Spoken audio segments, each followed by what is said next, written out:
नमस्कार मित्रांनो, मखदूम सर मराठी या यूट्यूब चॅनलमध्ये आपले सहर्ष स्वागत आहे। मित्रांनो, आज आपण इयत्ता 8वी विषय मराठी या विषयांतर्गत पाठ 16चा आपण अभ्यास करणार आहोत। पाठाचं नाव आहे चोच आणि चारा।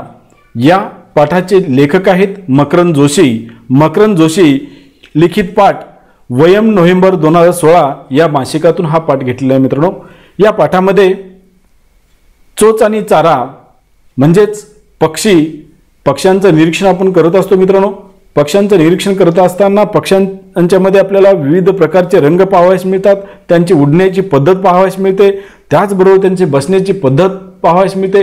प्रत्येक पक्ष्याची उडण्याची बसण्याची ही पद्धत वेगवेगळी आहे, त्यांचा आकार वेगवेगळा आहे आणि त्याच पद्धतीनं महत्त्वाचा विषय म्हणजे त्यांची चोच जर आपण बघितली मित्रांनो, तर या ठिकाणी आपल्याला विविध पक्षी पाहावयास मिळतात आणि या प्रत्येक पक्ष्याची चोच जी आहे ती वेगवेगळी चोच आपल्याला पाहावयास मिळते। ज्या पद्धतीनं चोच आहे आणि त्याच पद्धतीने मित्रांनो या पक्ष्याचा चारा देखील वेगवेगळ्या स्वरूपाचा असलेला आपल्याला पाहावयास मिळतो। चोचीचा आकार प्रत्येक पक्ष्याचा भिन्न स्वरूपाचा असलेला पाहावयास मिळतो, त्याचा रंग भिन्न स्वरूपाचा असलेला पाहावयास मिळतो आणि त्याचंच वर्णन या पाठामध्ये चोच आणि या पाठामध्ये लेखक मकरंद जोशी यांनी केलेला आहे। मित्रांनो, या पाठाचा भाग 1 आपण यापूर्वी अपलोड केलेला आहे यूट्यूबला। मित्रांनो, तो आपण जरूर पहा। त्या भागामध्ये आपण सुगरण पक्षी आणि त्या सुगरण पक्ष्यांचे वैशिष्ट्य मित्रांनो आपण या व्हिडिओच्या माध्यमातून पाठात आलेले पक्षी आणि त्यांची चोच आणि त्याच्या चोचीचा उपयोग कशा पद्धतीने ते करतात हे आपण पाहणार आहोत। यासाठी मित्रांनो भाग 1 ही तुम्ही पहा आणि भाग 2 हाही व्हिडिओ संपूर्ण पाहावा, म्हणजेच आपल्याला अभ्यास करणं सोपं जाईल, त्याचबरोबर पक्ष्यांची वैशिष्ट्यही आपल्याला पाहता येतील। तर चला जाणून घेऊया आपण चोच आणि चारा भाग 2 मधील। या ठिकाणी आपण हे जर पक्षी पाहिलेत मित्रांनो तर विविध रंगांचे पक्षी आणि या प्रत्येक पक्ष्याची चोच जर पाहिली आपण तर विविध स्वरूपाची विविध आकाराची ही चोच आपल्याला पाहावयास मिळत आहे। या ठिकाणी लांब सडक अशी चोच आपल्याला पाहावयास मिळत आहे, बारीक एकदम सुईच्या टोकासारखे टोक असलेली चोच आपल्याला पाहावयास मिळत आहे मित्रांनो। तर या ठिकाणी मोठी चोच असलेली पाहावयास मिळत आहे। या ठिकाणी एखाद्या जबड्यासारख्या म्हणजेच खालचा भाग जो आहे हा पिशवीसारखा असलेला आपल्याला पाहावयास मिळतो मित्रांनो। तर अशा प्रकारे विविध रंगाचे जे पक्षी आहेत त्याच पद्धतीनं त्यांच्या रंगानुसार ढंगानुसार हे चोच जी आहे ही चोच देखील विविध स्वरूपाची आपल्याला पाहावयास मिळत आहे, आकार देखील त्याचा विविध स्वरूपाचा आपल्याला पाहावयास मिळत आहे। मित्रांनो, आपल्या पाठामध्ये सर्वसाधारण आलेले पक्षी त्यांचा आपल्याला अभ्यास करावायचा आहे। यामध्ये मित्रांनो धनेश नावाचा जो पक्षी आहे हा धनेश नावाचा पक्षी प्रामुख्यानं चोचीच्या आकारानुसार सर्वात प्रथम त्याचं नाव घेतलं जातं। अर्थातच हा धनेश महत्त्वाचा पक्षी म्हटलेला आहे, वरच्या क्रमांकाचा चोचीच्या बाबतीत पक्षी म्हटलेला आहे। या पक्षाला हॉर्नबिल असं ही संबोधलं जातं मित्रांनो। हॉर्नबिल या ठिकाणी हा धनेश पक्षी पाहावयास मिळतो आणि त्याची चोच पाहावयास मिळत आहे मित्रांनो। ही चोच जर पाहिली तर खूप मोठी अशी चोच या पक्षाची आहे आणि त्याच्या वरचा जो भाग आहे त्याच्या वरच्या भागावरती देखील आपला वेगळा असा भाग आपल्याला पाहावयास मिळतो। प्रामुख्याने मित्रांनो हा धनेश पक्षी जो आहे हा धनेश पक्षी सर्वसाधारण बिशोरॉटिडी कुलातील हा एक पक्षी आहे। हा पक्षी आफ्रिका आणि आशिया खंडातील उष्ण आणि समशीतोष्ण प्रदेशात आढळतो। याच्या जगभरात सुमारे 55 जाती आहेत मित्रांनो। या पक्ष्याचे वैशिष्ट्य म्हणजे त्याची मोठी व गायीच्या शिंगाच्या आकाराची चोच। या ठिकाणी चोच आपण जर बघितली तर ही चोच मोठी आहे आणि गायीची शिंग असतात त्या पद्धतीनं मित्रांनो याची चोच आहे। या चोचीवरून त्याला इंग्रजीत हॉर्नबिल हे नाव पडले आहे। भारतीय उपखंडात प्रामुख्यानं आढळणाऱ्या धनेच्या जातीचे शास्त्रीय नाव ऑसिसेरॉस बायरोस्ट्रिक्स आहे। त्याला भारतीय करडा धनेश इंडियन ग्रे हॉर्नबिल असेही म्हणतात। या ठिकाणी हा जो आपला पक्षी पाहावयास मिळतो तो भारतातील हा पक्षी आहे मित्रांनो। याला इंडियन ग्रे हॉर्नबिल या नावानं संबोधलं जातं। हा चोचीच्या बाबतीत सर्वात मोठी चोच असलेला पक्षी प्रामुख्यानं धनेश याला म्हटलं जातं। दुसरा पक्षी जर आपण बघितलं तर या ठिकाणी मित्रांनो हा दुसरा आपल्याला पक्षी दिसतो, त्याला गुलाबी फ्लेमिंगो असं म्हटलं जातं। हा फ्लेमिंगो प्रामुख्यानं त्याचीही चोच जर बघितली तर वैशिष्ट्यपूर्ण चोच या ठिकाणी आपल्याला पाहावयास मिळते। चोच खूप मोठी आहे आणि तीही चोच त्या धनेशसारखीच, प्रामुख्यानं धनेशपेक्षा ही मोठी ही चोच आहे, परंतु थोडी वाकडी चोच असलेली आपल्याला पाहावयास मिळते। पाणथळ जाग्या थव्याने राहणारा हा फिनोकोप्टेरस जातीचा पक्षी आहे। उंच मान व लांब पाय असलेल्या रोहिताची पिसे गुलाबी किंवा पिक्या गुलाबी रंगाचे असतात। याच्या 4 प्रजाती अमेरिका खंडात व 2 प्रजाती आशिया खंडामध्ये मित्रांनो आहेत। प्रामुख्यानं सेंद्री पंखांनी अग्निपंख हे नाव सार्थ करणाऱ्या फ्लेमिंगोची चोच मध्येच वाकडी झालेली आपल्याला पाहावयास मिळते। फ्लेमिंगोची भक्ष्य शोधण्याची आणि खाण्याची पद्धत मात्र मित्रांनो इतर पक्ष्यापेक्षा थोडी वेगळी आहे। हा फ्लेमिंगो पक्षी जो आहे याची चोच आपल्याला वाकडी पाहावयास मिळते आणि या चोचीमुळेच प्रामुख्याने तो भक्ष्य शोधत असतो। तो भक्ष्य शोधत असताना त्याचे वेगळेपण आहे आणि ते खात असताना देखील त्याचे वेगळेपण आपल्याला पाहावयास मिळतो, हा फ्लेमिंगो पक्षी। त्यानंतर मित्रांनो दुसरा पक्षी आहे तो म्हणजे गरुड। गरुड पक्षी सर्वसाधारण आपण पाहतो मित्रांनो अणकुचीदार चोच या ठिकाणी आपल्याला पाहावयास मिळते। अणकुचीदार चोचीच्या दृष्टीनं गरुड, त्याचबरोबर दुसरा पक्षी येतो तो म्हणजे ससाना आणि त्याचबरोबर मित्रांनो तिसरा पक्षी आहे घार। प्रामुख्यानं या पक्ष्यांची चोच जी आहे ती अणकुचीदार असते, टोकदार या ठिकाणी आपल्याला चोच पाहावयास मिळत आहे। अतिशय तीक्ष्ण धारदार अशी ही चोच आपल्याला पाहावयास मिळत आहे। पुढचा जो भाग आहे मित्रांनो या चोचीचा थोडा वाकलेला आपल्याला पाहावयास मिळत आहे। तर सापापासून सश्यापर्यंत अनेक प्रकारच्या प्राण्यांची शिकार करणारे हे पक्षी आहेत। या पक्ष्यांची चोच आपल्याला पुढे वाकडी दिसते, तर त्याचा उपयोग मित्रांनो शिकारीला घट्ट पकडण्यासाठी तसेच ती शिकार फाडण्यासाठी आणि त्याच्या मांसाचे तुकडे करण्यासाठी या चोचीचा मित्रांनो अतिशय चांगल्या प्रकारे उपयोग हे पक्षी करून घेतात। म्हणून बाकदार आणि अणकुचीदार चोच या पक्ष्यांना असते। या चोचीचा वरचा भाग जो आहे हा खालच्या भागापेक्षा थोडा लांब असलेला आपल्याला पाहावयास मिळतो। प्रामुख्याने या ठिकाणी आपण गरुडाची चोच जर बघितली किंवा या ठिकाणी घारीची चोच जर बघितली तर वरचा जो भाग आहे म्हणजे मगाशी मी म्हटलं की बाकदार आहे, कारण खालचा भाग थोडा कमी आहे आणि याचा उपयोग शिकारीसाठी किंवा मांसाचे तुकडे तोडण्यासाठी या पक्ष्यांना मोठ्या प्रमाणात होतो मित्रांनो। या उलट दुसरा आपण जर पक्षी बघितला तर तो आहे सुतार पक्षी। सुतार पक्षी या ठिकाणी आपल्याला पाहावयास मिळतो। या सुतार पक्षी चोच पहा मित्रांनो, या सुतार पक्षाबरोबरच दुसरा पक्षी येतो तो म्हणजे हुप्पो पक्षी।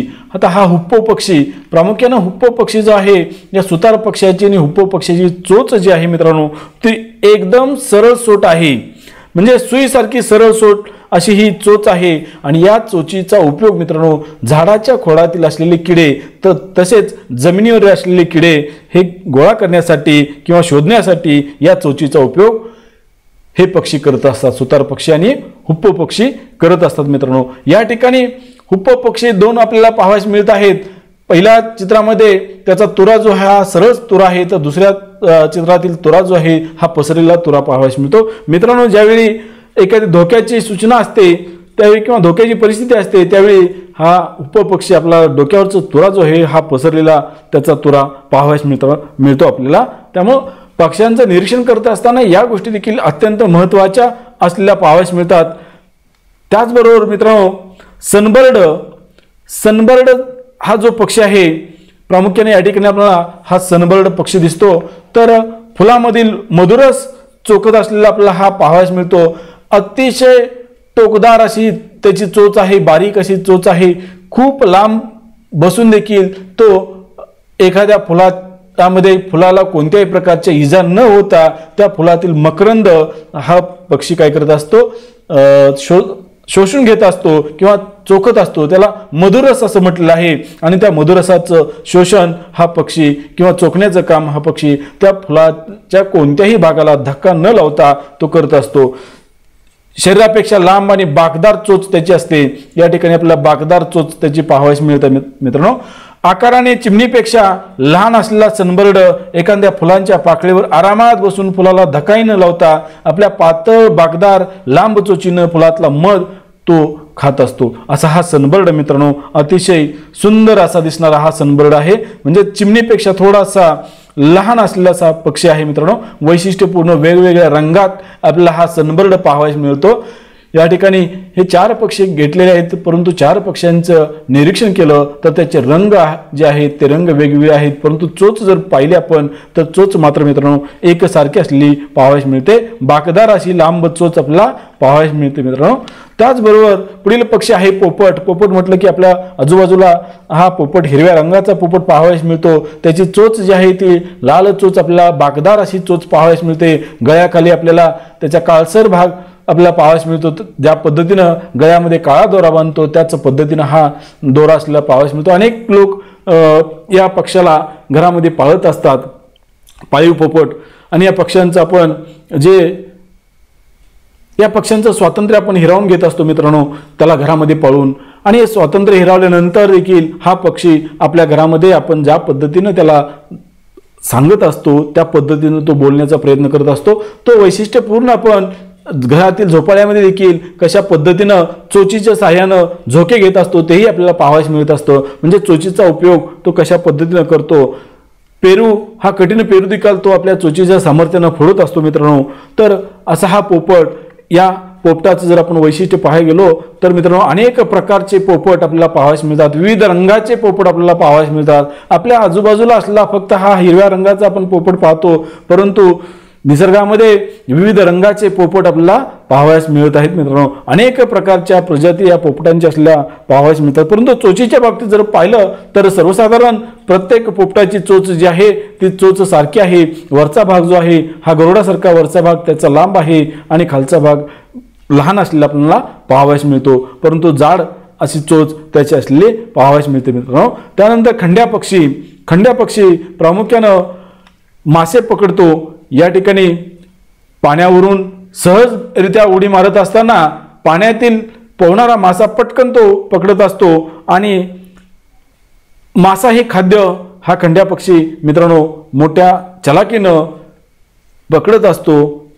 त्यानंतर पुढचा पक्षी आहे राघू।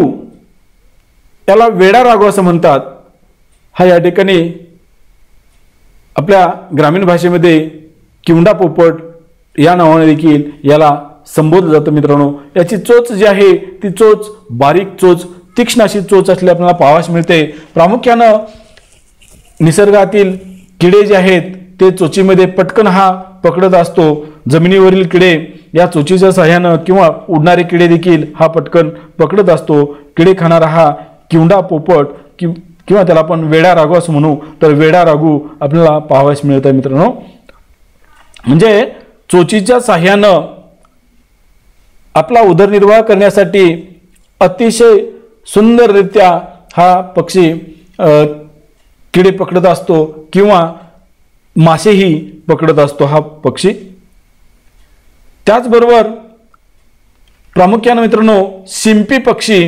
हा शिंपी पक्षी, या शिंपी पक्षाचं जर वर्णन आपण बघायला लागलो तर ज्या पद्धतीने आपण सुगरण पक्षी बघितलं त्याला बाया पक्षी म्हटलेलं आहे। आणि हा बाया पक्षी आणि हा सुगरण शिंपी पक्षी सर्वसाधारण सारख्या स्वरूपाचे पक्षी आहेत। दोन्हीचा आकार देखील त्याच पद्धतीनं आहे, परंतु दोन्हीमध्ये वैशिष्ट्य आहे ते म्हणजे सुगरण ही घरटं झाडाच्या टोकाला बांधत असते आणि म्हणजे सुगरण म्हणजे नर हा पक्षी घरटं बांधत असतो झाडाच्या टोकाला, परंतु शिंपी पक्षी जो आहे त्या शिंपी पक्षाचं जे घरटं आहे ते मात्र वैशिष्ट्यपूर्ण घरटं असतं। हा पक्षी झाडाच्या पानापासून घरटं तयार करत असतो आणि पानापासून घरटं तयार करत असताना 2 पानं एकत्र करत असतो किंवा एक पानच एकत्र करून त्याच्यावरती तो घरटं विणत असतो। घरटं विणत असताना मित्रांनो ज्या पद्धतीनं सुईनं टाका आपण घालत असतो कापडाला त्या पद्धतीनं या ठिकाणी या पानाला त्यानं टाके घातलेले असतात। म्हणजे या टोकदार चोचीचा उपयोग या पानाला टाके घालण्यासाठी तो करत असतो, शिवण्यासाठी करत असतो, त्याला शिंपी पक्षी म्हटलेलं आहे। या ठिकाणी सुंदर प्रकारे त्यानं आपलं घरटं विणलेलं आहे बघा। हे एकच पान आहे आणि एका पानाला त्यानं अतिशय सुंदररित्या घरटं तयार केलेलं आहे, विणलेलं आहे आणि त्याच्यामध्ये काड्या टाकून आपलं घरटं तयार केलेलं आहे आणि त्याच्यामध्ये त्यानं अंडी घातलेली आहेत। म्हणजे असा हा सुंदर पक्षी आहे। सुगरणीप्रमाणेच छानपैकी आपल्या सुईसारख्या टोकदार चोचीनं तो आपलं घरटं विणत असतो, शिवत असतो. त्यानंतर मित्रांनो या ठिकाणी आपल्याला विविध प्रकारचे पक्षी आपल्या आजूबाजूला असलेले पाहावयास मिळतात. यानंतर हा पक्षी जो आहे याला किवी पक्षी असं म्हटलेलं आहे. हा किवी पक्षी या ठिकाणी आपल्याला त्याचे रचना जर बघितली तर विविध वेगळ्या स्वरूपाची आपल्याला रचना त्याची पाहावयास मिळते. त्याची चोच पाहिली आपण तर ती वेगळी चोच आपल्याला पाहावयास मिळत आहे मित्रांनो. त्यानंतर दक्षिण अमेरिकेतल्या गॅलापॅगोस बेटावर फिंच पक्ष्याच्या 13 जाती आढळतात. हा फिंच पक्षी या ठिकाणी आपल्याला पाहावयास मिळत आहे आणि हा फिंच पक्षी जो आहे हा दक्षिण अमेरिकेतला गॅलापॅगोस बेटावर प्रामुख्याने मित्रांनो हा पक्षी, याच्या 13 जाती आहेत. या 13 जातींचं वैशिष्ट्य वेगवेगळे असलेलं पाहावयास मिळतं. हा फिंच एकाच प्रकारातले असल्याने त्यांची मूळ शरीररचना सारखी असते, पण या सगळ्यांचं खाद्य मात्र वेगळं आहे. म्हणजे एक फिंच जमिनीवरील किडे खातो, दुसरा कठीण कवचाची फळे खातो, तिसरा धान्य खातो आणि चौथा झाडाच्या सालीतील किडे खातो. आता खाणं बदलल्यामुळे या सगळ्यांच्या चोचीचे आकार, रचना बदललेली पाहायला मिळते. पक्ष्यांच्या चोचींची माहिती वाचल्यानंतर ज्याने चोच दिली तो चाराही देतो या म्हणीचा नेमका अर्थ मित्रांनो आपल्या लक्षात आल्याखेरीज राहत नाही. म्हणजे पक्षाला ज्या पद्धतीनं ज्या आकाराची चोच दिलेली आहे आणि त्याच पद्धतीनं त्याचं अन्न देखील वेगळं असलेलं आपल्याला पाहावयास मिळतं मित्रांनो. धन्यवाद मित्रांनो, धन्यवाद.